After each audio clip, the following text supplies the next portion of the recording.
చూసి అనుభవించి పంచుకోవాలని ఉంది. మూడో అంశము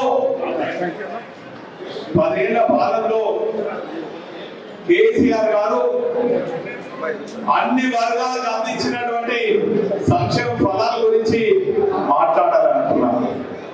కానీ స్టేజ్ మీద కూర్చున్నప్పటి నుంచి పొద్దున ఆఫీస్కి వచ్చినప్పటి నుంచి ఈ అంశాలని నాకు తెలుసన్నా, నువ్వు మాట్లాడవలసింది ద్రోహుల గురించి, పార్టీకి ద్రోహం చేసి తల్లి లాంటి గండ తల్లి పార్టీకి కష్టకాలంలో వెన్నుపోటు పొడిచి అన్ని రకాలుగా ద్రోహం చేసినట్టు వాటికి వచ్చి మాట్లాడాలని చెప్తున్నారు.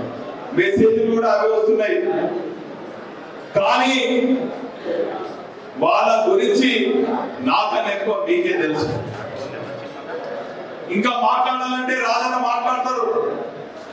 కానీ మీరందరూ కూడా అడిగారు కాబట్టి ఒక్క విషయం మాట్లాడి మిగతా విషయం ఎటువంటి వాడు అంటే, ఎక్కడైతే పచ్చడి చేను ఉంటుందో అక్కడ నేను వాతను దొబ్బి తింటాను, మళ్ళా అడిగేదానికి ఎచ్చగుండ దగ్గర పంట అన్నటువంటి సూత్రం ఎవరి దగ్గర ఉన్నదంటే, ఎవరి దగ్గర ఉన్నది, ఎవరి దగ్గర ఉన్నది, ఎవరి దగ్గర ఉన్నది మనం కాదు. ఈ రోజు వారు చేసినటువంటి ద్రోహానికి చిన్న పిల్లలు కూడా, పసి పిల్లలు కూడా మాట్లాడుకుంటున్నారు. మొన్న నేను సోమిడికి పోయినా, మా వాళ్ళది ఒక కార్యక్రమం ఉంటే పోయినా. అక్కడ ఒక గవర్నమెంట్ స్కూల్ ఉన్నది. మా సుధాకర్ కొడుకు గుర్తుకుంటూ వచ్చిండు,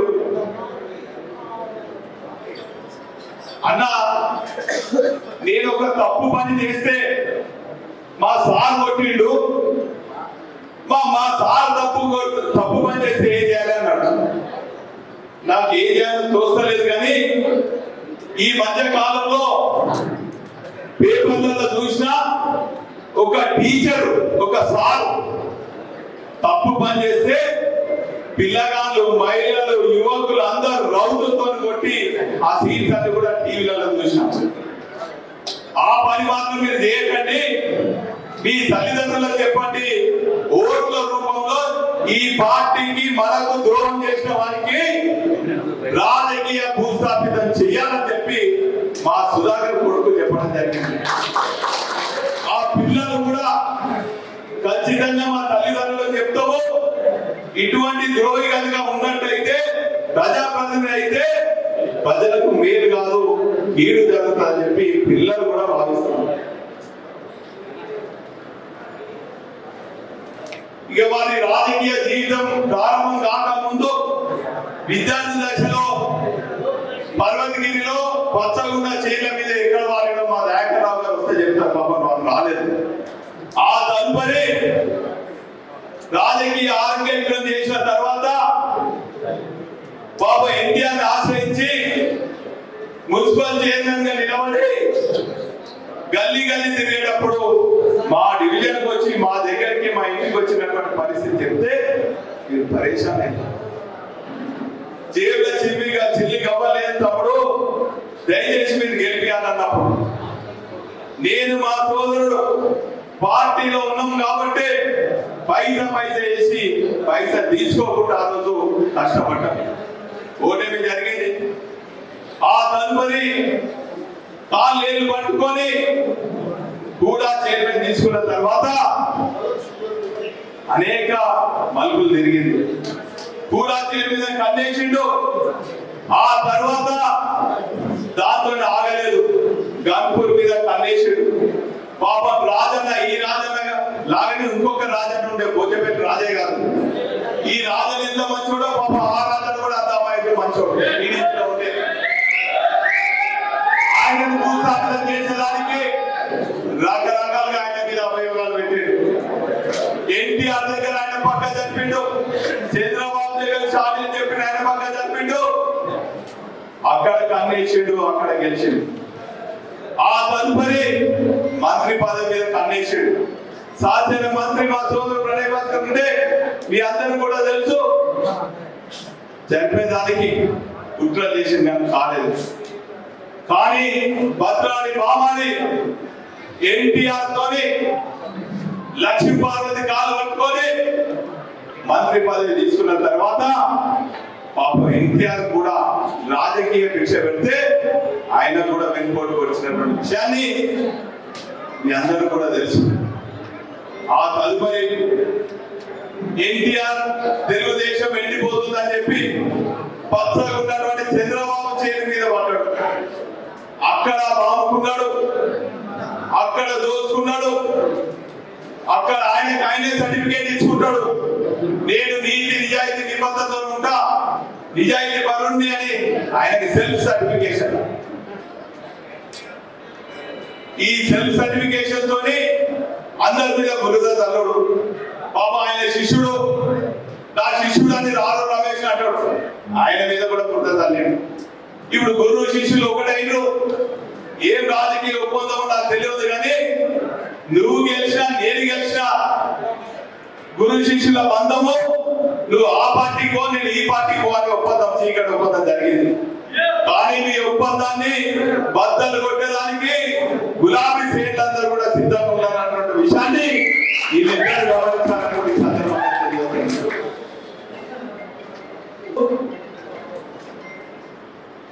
ఎంతో బాధతోని ఎంతో ఆవేదనతోని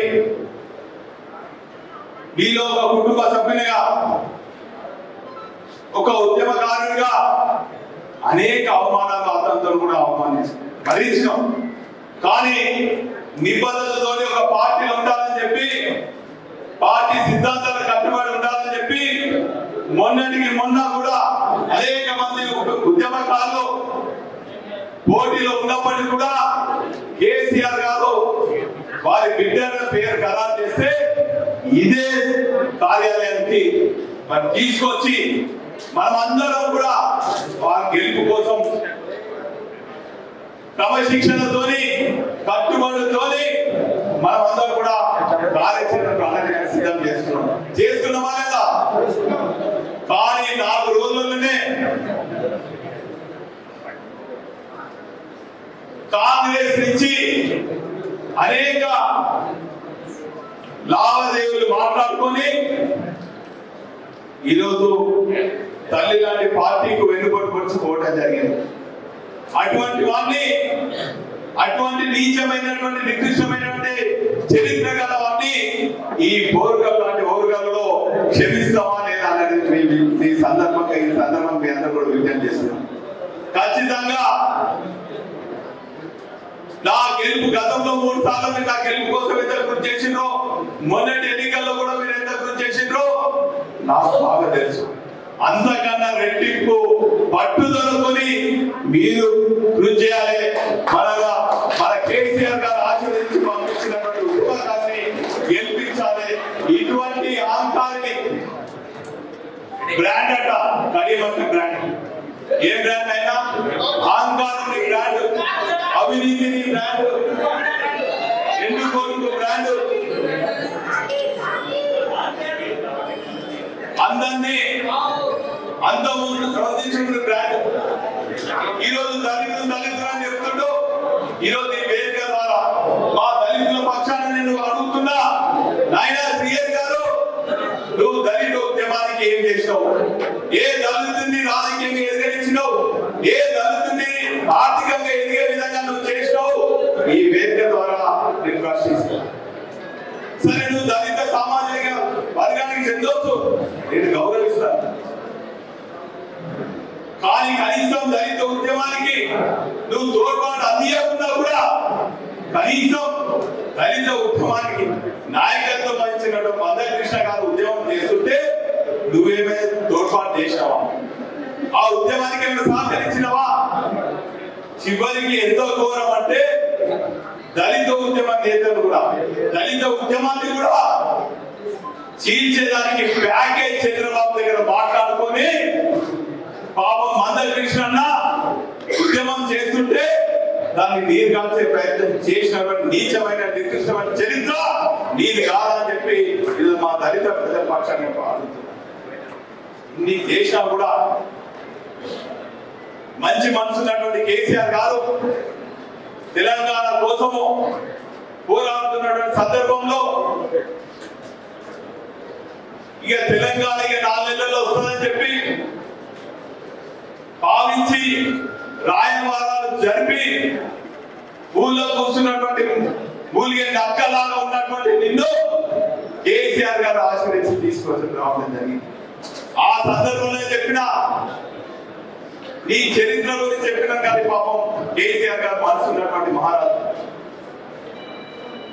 చేరదీసి 4 నెలలు నేను పార్లమెంట్ సభ్యులు చేసాడు. ఆ తదుపరి అనేక రాజకీయాలు కుట్టిల రాజకీయాలు చేసి మా రాజన్న మీద కుట్ర కూడా తల్లి ఈరోజు వారు చేపట్టినటువంటి డిప్యూటీ సీఎం పదవి కూడా తీసుకున్నాం. అది సరిపోదని చెప్పి ఎమ్మెల్సీ మంత్రి పదవి మళ్ళీ ఎమ్మెల్సీ అయిపోయిన మళ్ళీ ఒక మనిషి ముళ్ళ కూర్చొని కుట్ర చేస్తుంటే మళ్ళా కేటీఆర్ గారి దగ్గర పోయి మళ్ళా పదవి మళ్ళా ఇప్పుడు ఎమ్మెల్సీ కాదు నాకు శాసనసభ్యత్వం కావాలి గన్పూర్ నుంచి రాజన్న నిలబొట్టాలని చెప్పి అనేక కుట్రలు చేసి ఆ కుట్రలో పనిచేసినటువంటి నువ్వు పాప రాజన్న ఖచ్చితంగా నేను చెప్తున్నా ఈ రోజు నీకు బ్రాండ్ కనుక ఉండేదంటే నువ్వు వెంటనే రాజీనామా చెయ్యి. ఈరోజు ఈ పార్టీ పెట్టినటువంటి భిక్ష నీకు పదవి వచ్చింది, 10 ఏళ్ల పాటు పదవులు ఉండవు. నువ్వు బ్రాండ్ బ్రాండ్ బ్రాండ్ అంటున్నావు కదా, తక్షణమే నువ్వు రాజీనామా చేసి మా సుధీర్ అన్న చేసినటువంటి సవాల్కు వారు జెడ్పీ చైర్పర్సన్ గా రాజీనామా చేస్తాను.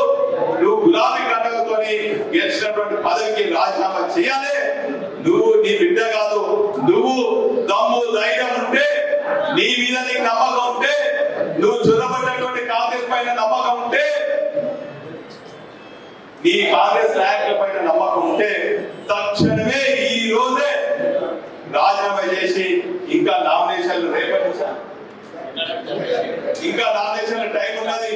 ఈ బాబు బిడ్డ కాదు, నువ్వు తెచ్చుకొని నువ్వు ఈ బల్ల నిలబడాలి. అప్పుడు నీ బలం ఏందో నీ బలమేందో ఏందో ప్రజలు తెలుస్తారన్నటువంటి విషయాన్ని కూడా ఈ సందర్భంగా తెలియజేసుకుంటూ ఇంకా అనేక కార్యక్రమాలు మన ముందున్నాయి. దయచేసి సంక్షేమ పథకాల గురించి నేను వివరించదలుచుకోలేదు. కేవలం ఎన్నికల కార్యక్రమం గురించి మీ ముందు విజ్ఞప్తి చేస్తున్నా. ఈరోజు మన నెలవారీ సమావేశం ముగిసింది. మరి గంటలకు రాజ్పేట్ నాయకులకు విజ్ఞప్తి చేస్తున్నాం. అక్కడ ఒక సమావేశంలో ఉదయం 8 గంటలకు మన అభ్యర్థి వస్తారు. అక్కడ మీరు రూపొందించినటువంటి కార్యక్రమంలో వారు పాల్గొంటారు. ఆ తదుపరి 1వ తారీఖు రోజున మేడే కాబట్టి అనేక కార్మిక సంఘాలు ఉంటాయి. కార్మిక నాయకులు, కార్మిక సంఘాలు, కార్మికులందరూ కూడా మనకు మన అభ్యర్థికి మద్దతు తెలుపుతారు. 3వ తారీఖు రోజు కూడా సాయంత్రం ఉంది. అదేవిధంగా 5వ తారీఖు ఉంది. ఈ 5 రోజులు మన అభ్యర్థి మనతో ఉంటారు. మన అభ్యర్థి ఉన్నా లేకున్నా మనమందరం కూడా కసితోని ఖచ్చితంగా ఈ క్లిష్ట పరిస్థితులలో కొందరు ఆందోళన చెందుతున్నారు. అయ్యో మేము గెలిపించిన కార్పొరేటర్ పోయిండు, మేము గెలిపించిన ఎమ్మెల్యే పోయిండు, మేము గెలిపించిన పోయినా. ఈ రోజు పార్టీ దయాదాక్షిణ్యం పైన మీ అందరి కష్టంతో గెలిచినటువంటి ప్రజాప్రతినిధులు కొంతమంది పోవచ్చు. అదే పడకండి.